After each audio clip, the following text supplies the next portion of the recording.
Welcome to Capitol Catch-Up, the podcast that brings you a clear, in-depth look at what's happening on Capitol Hill. I'm Victor. And I'm Lainey. Today we're unpacking a packed docket. Several bills affecting Native American land, veterans, benefits, healthcare, historic preservation, education, maritime security, and more, plus a slate of judicial and executive nominations and a quick look at recent congressional records. Let's get started. Let's begin with the two bills that both the Senate and the House have introduced to amend the Long-Term Leasing Act of 1955. The Senate's Senate Bill 236 proposes to extend the maximum lease term for land in the Mashpee Wampanoag Tribe reservation and the Wampanoag Tribe of Gayhead, also known as Aquinnah, from the current 75 years to 99 years.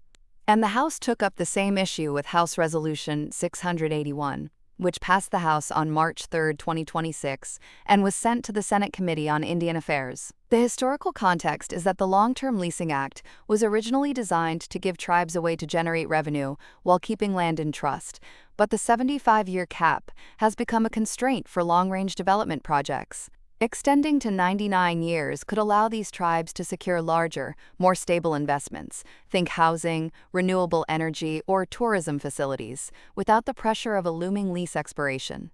Exactly. Extending the lease term is essentially giving the tribes a longer horizon to plan and attract capital, which could translate into jobs and services for tribal members and surrounding communities. The procedural note. The Senate bill still needs to clear the Committee on Indian Affairs and then be voted on by the full Senate, while the House version will need Senate approval before it can be signed into law.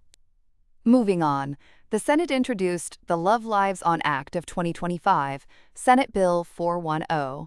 This legislation amends Titles 10 and 38 of the United States Code to improve benefits for surviving spouses of service members and veterans.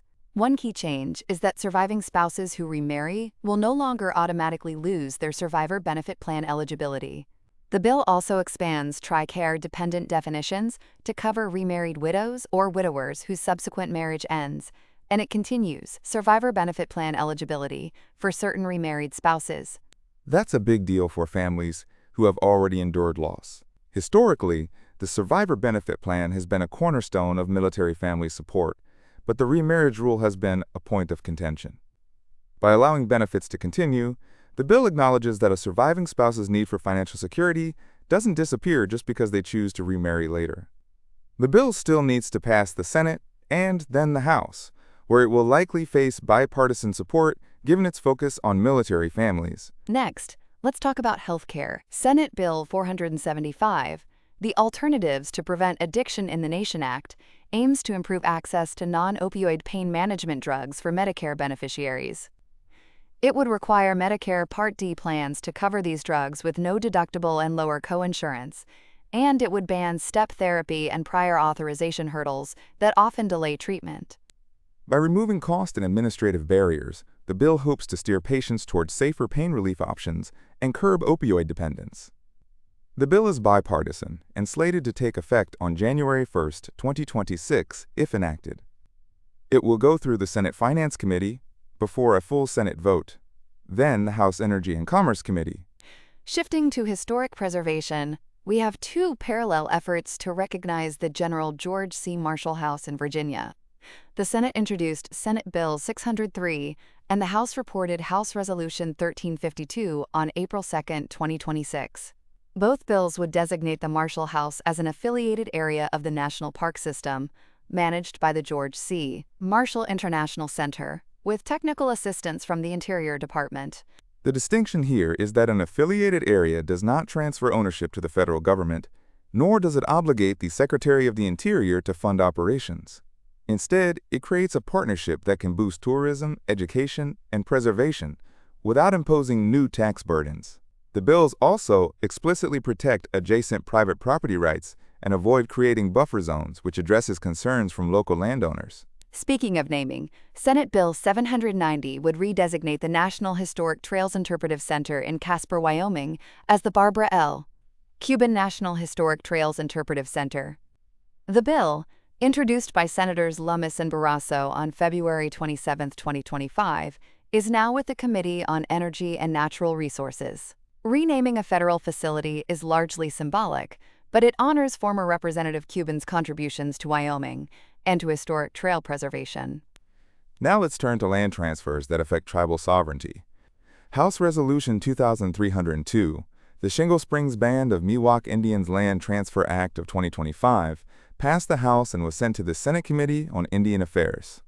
It would place about 265 acres of federal land in California into trust for the Shingle Springs Band, giving the tribe full authority to manage the land under its own laws, with the condition that the land not be used for gaming. Similarly, House Resolution 2388, the Lower Elwha Tribe Project Lands Restoration Act, passed the House on December 9, 2025. It would transfer roughly 1082 acres of federal land in Washington state into trust for the Lower Elwha Tribe, with management under the Wild and Scenic Rivers Act and an exemption from the Indian Gaming Regulatory Act. Both bills aim to restore tribal lands that were historically taken or mismanaged, reinforcing treaty rights and supporting cultural preservation. Education and national security also feature prominently. Senate Bill 1296, the Deterrent Act, would tighten disclosure requirements for foreign gifts and contracts at colleges and universities and prohibit contracts with certain foreign entities deemed countries of concern. The goal is to safeguard academic research from undue foreign influence and protect national security. On the export control front, Senate Bill 1473, the Stop Stealing Our Chips Act, amends the Export Control Reform Act of 2018 to create a whistleblower incentive program. It would reward individuals who report violations of export controls, especially the diversion of advanced semiconductor technology to adversarial nations, with a share of any fines imposed. It also establishes an Export Compliance Accountability Fund to cover those awards and protect whistleblowers from retaliation. Food assistance is getting a makeover with Senate Bill 1202, the Hot Foods Act of 2025. It would let Supplemental Nutrition Assistance Program participants purchase hot, ready-to-eat foods, expanding beyond the current restriction to cold, shelf-stable items. The bill excludes alcohol and tobacco, and it's headed to the Senate Committee on Agriculture, Nutrition, and Forestry for further debate. Supporting mothers is the focus of Senate Bill 1630, the More Opportunities for Moms to Succeed Act, or the MOMS Act. It proposes a federal clearinghouse, an online portal called pregnancy.gov, to aggregate resources for expecting and postpartum women, authorizes grants for programs that provide information, referral, and direct services, and expands telehealth access for prenatal and postnatal care.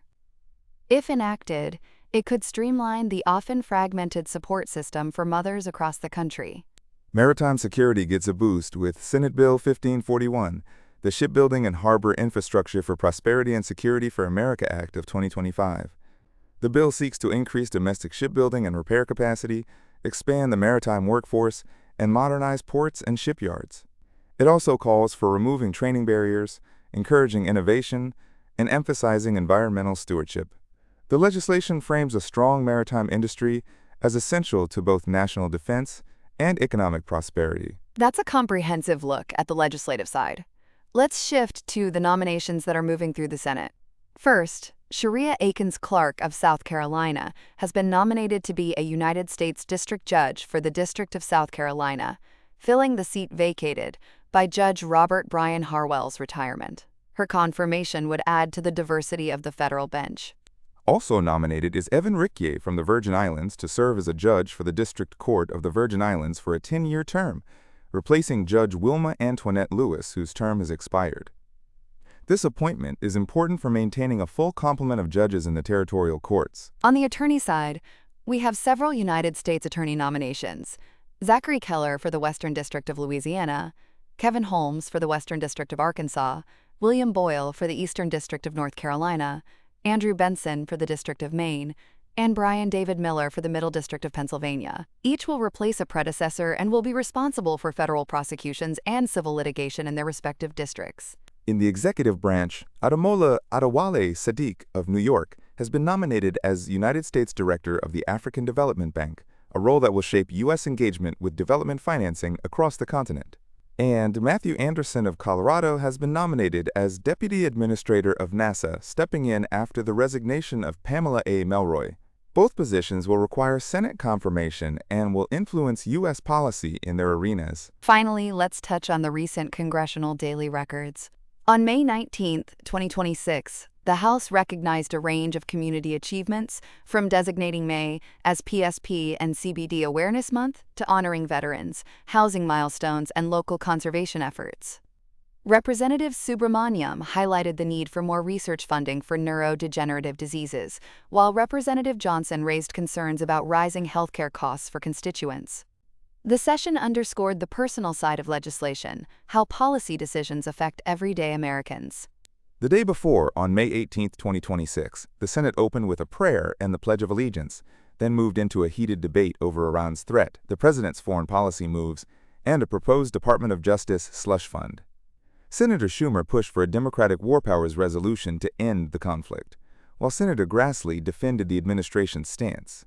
The Senate also scheduled a vote on cloture for the Clark judicial nomination, indicating that the confirmation process is moving forward. So what should listeners keep an eye on in the coming weeks? First, the progress of the long-term leasing amendments in both chambers. These could reshape tribal land management. Second, the Love Lives On Act and the Alternatives to Prevent Addiction bill, both of which have direct implications for veterans, families, and Medicare beneficiaries.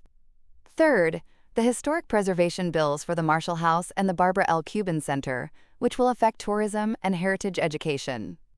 Fourth, the Deterrent Act and the Stop Stealing Our Chips Act, as they could impact university research and the tech supply chain.